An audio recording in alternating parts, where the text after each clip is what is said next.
ఆయన నోటీస్ పంపించడం జరిగింది. నేను ఒకటే చెప్తా ఉన్నా, మోడల్ కోడ్ ఆఫ్ కండక్ట్ ఉంది, మీకు తెలియకపోతే, మీరు చదవకపోతే 1,00,000 బుక్కులు చదివానంటాడు కదా మీ పార్ట్నర్, లేదంటే మీ పల్లకి మోసే పవన్ కళ్యాణ్. ఆయనను అడిగి ఆ బుక్ ఒకటి చదవమని, దాంట్లో ఏముందో చెప్పమని మీరు తెలుసుకోవాలి కదా అని నేను అడుగుతా ఉన్నా. పోనీ అది కాలేదనుకోండి, ఆయన పాపం ఒక రోజు వెళ్తాడు, వడదెబ్బ జరిగిందని చెప్పేసి వారం రోజులు ఇంట్లో పడుకుంటాడు. అక్కడ మొత్తం కూడా మరి ఆయన పోటీ చేసే దగ్గర పిఠాపురంలో ఏమనుకుంటున్నారంటే, ఈయన ఎక్కడోడు బాబు, వస్తాడు పోతాడు, ఒక రోజు వచ్చి కనపడేసి మళ్ళీ వడదెబ్బ జరిగిన ఇంటికి వెళ్ళి పడుకుంటున్నాడు, ఈయనే ఎమ్మెల్యే అవుతాడు, ఈయనలా మమ్మల్ని మా కష్టాలు చూస్తాడు ఈ నియోజకవర్గంలో, సో ఈయన ఓటు వేయమని చెప్పేసి వాళ్ళు అంటున్నారు. అది పక్కన పెడదాం. కానీ మరి స్టాన్ఫోర్డ్ లో హై స్టాండర్డ్ లో అక్కడ స్విమ్మింగ్ పూల్లో అది చదువుకొని బ్రహ్మాండంగా జలకాలాడి, మరి మీరు ఏదైతే అక్రమంగా సంపాదించారో దాన్ని అంతా కూడా ఏ విధంగా మేనేజ్ చేయాలి, ఏ విధంగా అక్రమ సంపాదన అంతా ప్రజల దగ్గర తీసుకెళ్లి ఓట్లు కొనడానికి ఉపయోగించుకోవాలనేటటువంటి కార్యక్రమం జరుగుతుంది కదా. ఎలాగూ భువనేశ్వర్ గారు వెళ్ళి ఆ డబ్బంతా అక్రమంగా సంపాదించిన డబ్బుతో ఓట్లు కొనడానికి పంచుతా ఉన్నారు కదా ఊరూరా వెళ్ళి. దాని మీద కూడా చాలా సార్లు మేము మోడల్ కోడ్ ఆఫ్ కండక్ట్ వ్యతిరేకంగా భువనేశ్వర్ గారు ఇట్లా తిరుగుతున్నారు, ఇట్లా చెక్కులు పంచుతున్నారు, ఇట్లా ఓట్లు కొంటున్నారు, బీసీలని, ఎస్సీలని, ఎస్టీలని, మైనార్టీలని మభ్యపడుతున్నారు అని చెప్పేసి అనేక సార్లు మేము కంప్లైంట్ ఇవ్వడం జరిగింది. మరి దాన్ని కూడా మీరు తొంగలోకి తొక్కుతూ మోడల్ కోడ్ ఆఫ్ కండక్ట్ ని మీరు తెలుసుకోవాలి కదా అని అడుగుతా ఉన్నా. మీ అబ్బాయి చేత అయినా సరే ఆ మోడల్ కోడ్ ఆఫ్ కండక్ట్ ఏముందో ఒకసారి చదువుకొని మీకు చెప్పమంటే బాగుంటుంది కదా అని నేను అడుగుతా ఉన్నా. ఎందుకయ్యా ఇట్లా మీరు అందరినీ మాయ చేసే కార్యక్రమం చేస్తున్నారు? రాజ్యాంగానికి వ్యతిరేకంగా, ప్రజాస్వామ్యానికి వ్యతిరేకంగా, ఎలక్షన్ కమిషన్ వ్యతిరేకంగా ప్రజలను మోసం చేయడానికి ఎందుకు చూస్తా ఉన్నారు అని నేను అడుగుతా ఉన్నా.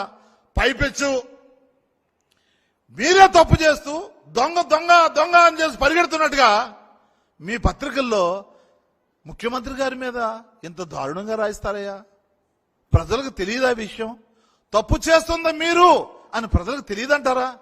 ఎంత అన్యాయం, ఎంత నీచం! ఇట్లాంటి కుట్రలు ఎందుకు చేస్తా ఉన్నారు నేను అడుగుతా ఉన్నా. పోనీ మీరు సెల్ ఫోన్ కనిపెట్టానంటారు కదా, సెల్ ఫోన్ లో చూడండి అయ్యా, వస్తుంది మోడల్ కోడ్ ఆఫ్ కండక్ట్ అని కొడితే దాంట్లో కూడా వస్తుంది, చూసి తెలుసుకోండి అయ్యా. ఎందుకు మీరు ఇట్లా ఆంధ్రప్రదేశ్ ప్రజలు మరొక్కసారి మోసం చేసి సూపర్ 6 అన్నారు, వెళ్ళిపోయింది అది. మరి సూపర్ 10 అంటున్నారు. మరి సూపర్ 650 ఇచ్చారు కదా 2014లో. సూపర్ 650 ఎక్కడికి వెళ్ళిందయ్యా? మాయ చేయడం, మోసం చేయడం, కుట్ర చేయడం. విదేశాల్లో ఉన్న వాళ్ళందరినీ ఈ గ్రామాల్లోకి వచ్చి, గ్రామానికి ఒకళ్ళిద్దరు వెళ్ళండి, 2 లక్షలు 3 లక్షలు పాడేయండి, మనకు ఓటు వేయని ఎదవలు ఉంటారు, ఆ ఎదవలను పట్టుకొని వాళ్ళని డబ్బులతో కొనండి, బీసీ, ఎస్సీ, ఎస్టీ, మైనార్టీలు ఉంటారు అక్కడ, వాళ్ళని మాయ చేయండి మీరు వెళ్ళి అనేటటువంటి పద్ధతిలో కుట్రలు చేసే కార్యక్రమం ఎందుకు చేస్తున్నారు? ఇది మోడల్ కోడ్ ఆఫ్ కండక్ట్ వ్యతిరేకం అని చెప్పి మేము చెప్తున్నా కూడా పదే పదే ఇది ఎందుకు చేస్తున్నారని మేము అడుగుతా ఉన్నాం. దాని సమాధానం చెప్పమని మేము అడుగుతా ఉన్నాం. ఇప్పటికైనా సరే మీరు దయచేసి మోడల్ కోడ్ ఆఫ్ కండక్ట్ ని చదివి మీరు ఏదైతే మీ బస్సు యాత్ర చేస్తా ఉన్నారో, తిరుగుతా ఉన్నారో దాంట్లో మాట్లాడాల్సిందిగా కోరుకుంటూ, ఎలక్షన్ కమిషన్ కూడా మళ్ళీ ఇవాళ యథావిధిగా మళ్ళీ కంప్లైంట్ చేస్తా ఉన్నాం. నిన్న కూడా డెరిగేటరీగా మాట్లాడారు.